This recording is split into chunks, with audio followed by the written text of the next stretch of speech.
суру из священного Корана. Впервые в истории старт международному хоккейному турниру дает главные строки в жизни каждого мусульманина. Они звучат на казанском льду Дворца спорта на первом турнире по хоккею среди исламских стран и Республики Татарстан. Мы очень рады, что у нас в Татарстане впервые проходит такой важный турнир, и что так много команд из 12 стран увидят нашу республику, познакомиться с нашими людьми, познакомиться с нашей культурой. Цель турнира – укрепить связи России и стран Организации исламского сотрудничества в области спорта и, в частности, хоккея. Мы, мусульмане, стараемся ради нашей религии и нашей Родины. Хоккеистов из Бахрейна, Ирана, Саудовской Аравии, Омана, Ливана, Казахстана, Кыргызстана и других стран впервые сплотил не только спорт, но и вера. Они, во-первых, молодцы, что приехали издалека к нам, из жарких стран, из страны, где, в принципе, хоккей не особо развит.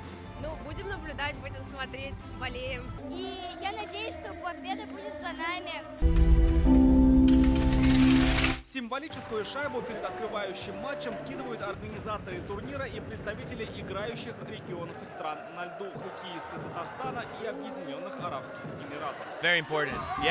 Для Арабских Эмиратов это очень важно. Каждый из нас ждет, что покажут наши орлы, и мы очень надеемся, что и команды, и хоккей в целом в нашей стране будут расти. Мы очень любим приезжать в Россию, но верим, что волей Всевышнего устроим такой турнир и у себя.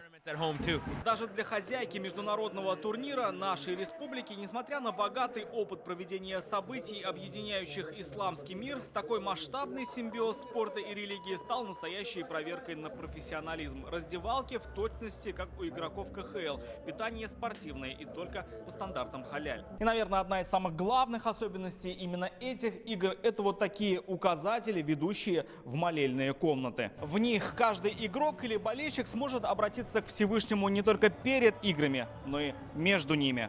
Кроме самих матчей, всех участников турнира ждет богатая деловая программа. Так, в Поволжском университете спорта состоится саммит Ассоциации хоккея исламских стран. Игроков и тренеров познакомят со стандартами обучения тренеров, судей и менеджеров по хоккею в России, а также поделятся секретами эффективного управления профессиональным клубом на примерах татарстанских Акбарса, нефтяника и нефтехимика. Рамиль Шайдольник, Романов, ТНВ, Казань.